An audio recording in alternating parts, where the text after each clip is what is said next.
Well, David Faustino's a longtime friend of mine. Beyond his acting, he was interested in MCing. He had came to me actually for some training. Actually, he had asked me if I would, he could, train with us, because we do this often with a lot of MCs, actually. So, we never got into the training, but but I guess he just hung around. I'm going back to the times. He came to a few shows. We were supposed to hook up, but we never actually did. So that was it. How he got in the video, he was just there. He was always there, hanging around. See, when I do shows in America, anybody could show up, and it usually happens like that. Anybody just comes. So he's one of the people that just comes to the shows and hangs around. So when I was doing the video, he happened to be part of the group that I would just call and say, yo, I'm doing a video. Nothing special, not like we called him, but like he's just part of the people that we called. So he came through and he got a cameo in the video.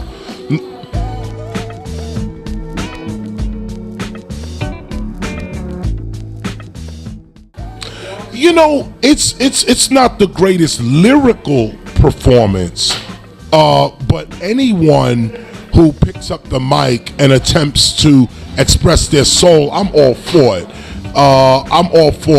He's an actor that had a bug for MCing, that wanted to really do that. That's what I really look at. I don't look at him to be a great lyricist in that way. I don't look at it that way. I look at it as, are you expressing your soul? And everybody's soul expression is not lyrical, and it's like, you're cutting bars and syllables and metaphors and this and that. When you're really into MCing, you notice that a lot of people that may not have such great skills, you really like listening to them because they take you to a place of pure soul where you just bare your soul and just, that's it. The same thing happens with breaking. Sometimes when I'm rocking the mic, I call people on stage. Yo, come on up. If you gotta move, come on up. Most of the people come up, they're not crazy legs. They're not, but the fact that you got up there and did something makes you hip hop.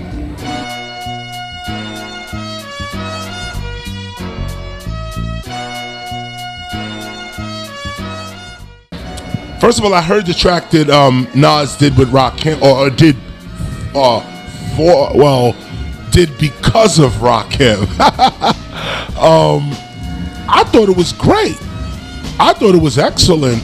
More artists should do that for other artists. I thought Nas stepped out as a pioneer on that one. And then I thought the song was great. Nice tribute to Ra. At the end of the song, he says he's going to do one for KRS, or do one about KRS. I'm still waiting for that myself. Maybe he'll get around to it at some point. But Nas is one of the greats. In terms of lyric writing, I'm not just saying, oh, Nas is great because, that's what everybody says. No, I'm saying in terms of what he writes and how he approaches the art of MCing, he definitely has come a long way and lifted up the art of MCing along that way. No doubt. No doubt.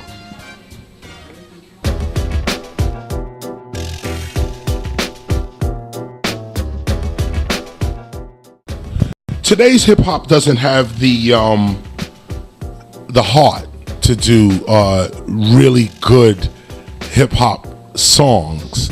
There are rap songs, there are commercial rap songs, and then there's hip hop songs. Hip hop songs are cultural. They happen because the culture needs it.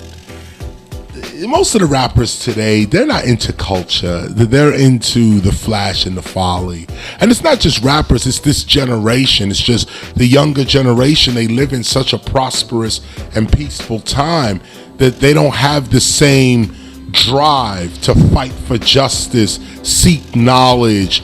They don't have that same drive that we had when we were coming up. And thank God they don't have to fight the police like we did, make records like Sound of the Police and You Must Learn, because we're not learning nothing in the schools and this kind of thing. Now this generation could go on their phone and learn anything they want. Great. This generation, at least today, Trayvon Martin, he gets killed, can't find justice in the courts. People are in the street. Trayvon. When we were coming up, Trayvon Martin was every day, 2-3 times a day. Dude shot in the street. Nobody care. Nobody, what you doing on the block? I used to hear that my own self in Brooklyn. Going to certain parts of Brooklyn, them Italians roll up on you. What you doing on the block? You better be ready to fight or run. And that was every day for us. So it's like the kids nowadays, they don't have no threats. They don't have no reason to fight. There's no war. So Stop the Violence is not, they can't do that. They don't even have the mind for it. When we were coming up, it was the crack era, crack cocaine. Cops were selling us guns. It was a whole different time. But we defeated that time. We defeated it. Us on the streets. The government never defeated anything. The cops never defeated anything. They never overcame the crime. It was us making records like Stop the Violence, first the song, then the Self-Destruction record, then All in the Same Gang, the West Coast version, then Human Education Against Lies, and then it went on and on. It became summits, meetings, conferences. We started writing books. Big up to Ice-T for writing the first hip-hop book. The first rapper to really write a book was Ice-T. Big up to him. I wrote the first Science of Rap, came out with Philosophy and Rumination, so on. But my point is that we had to do these things to preserve the culture and save our own lives. The kids nowadays, they don't have the threats. They may have different threats, and it may be important for them to handle hip-hop in ways that addresses the threats of today. Other people in other countries are definitely taking advantage of hip-hop to speak out against their government or point out a wrong in society or come up with some new ideas on the way things should be. People are definitely, they should be more into it. But again, if you eating every day, you got a mother and father, roof over your head, you ain't thinking about Stop the Violence. You thinking about that chick over there and how I can get this money and then she gonna sleep with me tonight. And that's all you're really thinking about. It's when you grow up and you become a man or a woman and you start looking around and you like, wait a minute. Whoop, whoop, that's the Sound of the Police. You think like that. That's the way you think. So last part of that is that the Stop the Violence movement, even though it was a mass movement, it was made for the individual. You have to, you have to participate in revolution in order for revolution to work for you. Somebody else can't do a revolution and you win. Doesn't work like that. If you're not part of the revolution, you don't get free. So there are many people that heard the record Stop the Violence, but still wanted to approach violence. They're in the grave. They're in jail. They're maimed. They're where they are. Now, those that heard us and said, yo, let me try to forgive that person. Let me try to show mercy. Let me ask for forgiveness. Let me say I'm sorry. Let me apologize. Let me try to squash the beef. Those people are still alive today. Those people are interviewing me right now. Those that heard the message. Those that said, that's just some bull. They just preaching. Where are they today?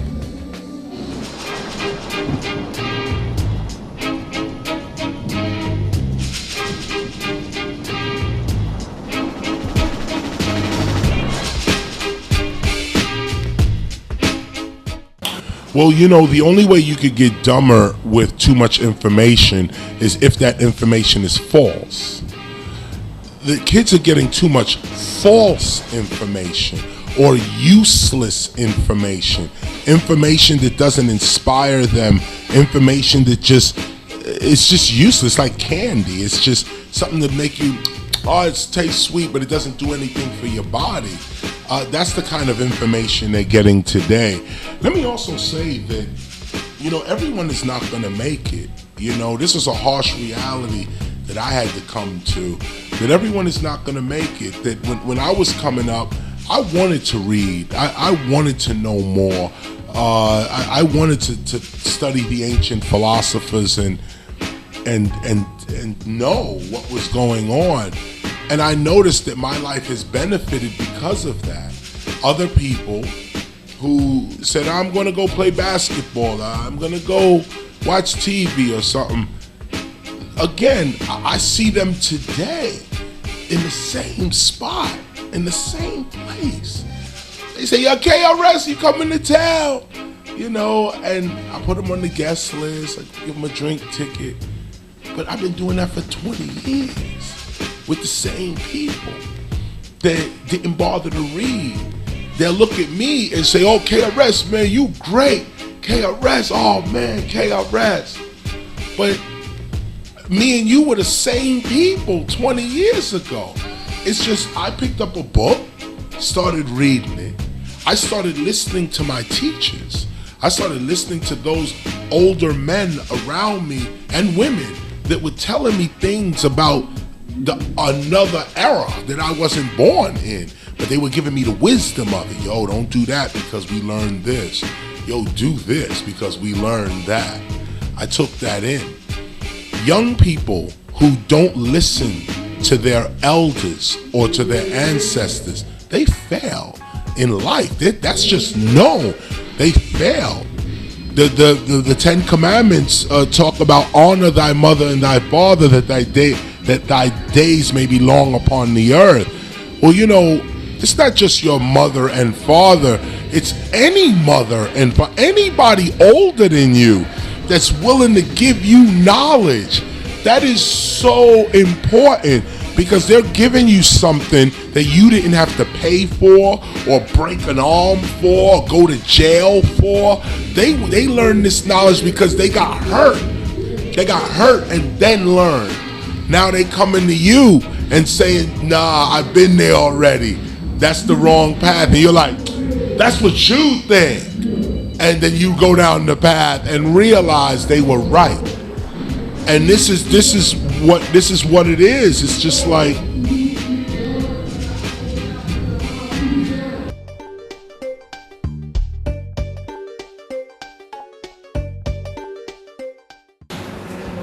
if you're amongst friends, competition is good.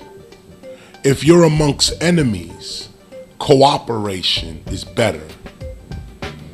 If you're amongst friends, you and your friend can compete all day.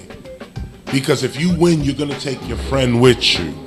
If he win, he's going to take you with him. But if you really battling somebody who ain't your friend, these person's trying to take you out. Like this is in anything, sports, rhymes, a job, anything, politics. It's better to cooperate. It's better that you and your enemy cooperate, or you get your enemy to cooperate with you than to actually go up against them. The idea is this: in hip hop, we had to compete amongst ourselves to form something, to make something happen, but we was all friends. The Cold Crush would battle Romantic Fantastic Five, but they was all friends. Some of them were even part of the same group. You know, Melly Mel to this day will look at Grandmaster Caz and be like, I'll take you out. But Melly Mel and Caz are friends. They go back. Busy B and Kumo D had one of the most famous battles. But Busy B and Kumo D are friends. KRS and MC Shan are friends. These are not, I won and that's it. It's like I say to this day, my career would not exist without MC Shan. I would not be here. Like, seriously, everything that I did would not be here if it wasn't for MC Shan just answering me. And this is where he gets the respect. I was able to give us a real thanks to Mr. Magic before he passed. I'm grateful for that, because a lot of people, you know, coming up, even on Scott's death, coming up this August, the anniversary of it, is that when these people are alive, we don't honor them while they're alive. We keep our opinions to ourselves and, you know, this kind of thing, even criticize them. It's when they have passed on now, when they're dead now we come up and say, oh, he was the greatest. He was the this, he was the that. And I'm just grateful that even with like MC Shan, you know, he gotta know that I love him as well and that he gets the ultimate respect. He knows I said it to his face, but he also knows it through a countless amount of interviews that I've done as well. That's not really a competition. That's cooperation. And all competitions should become cooperation. It shouldn't remain competition. Competition doesn't lead to anywhere. It doesn't go anywhere, but it does make people look at you. It does, you know, battles are good. They sharpen skill. They bring courage. It's good, but it's real low. After you have your courage, after you've sharpened your skill, now how do you cooperate with everyone else?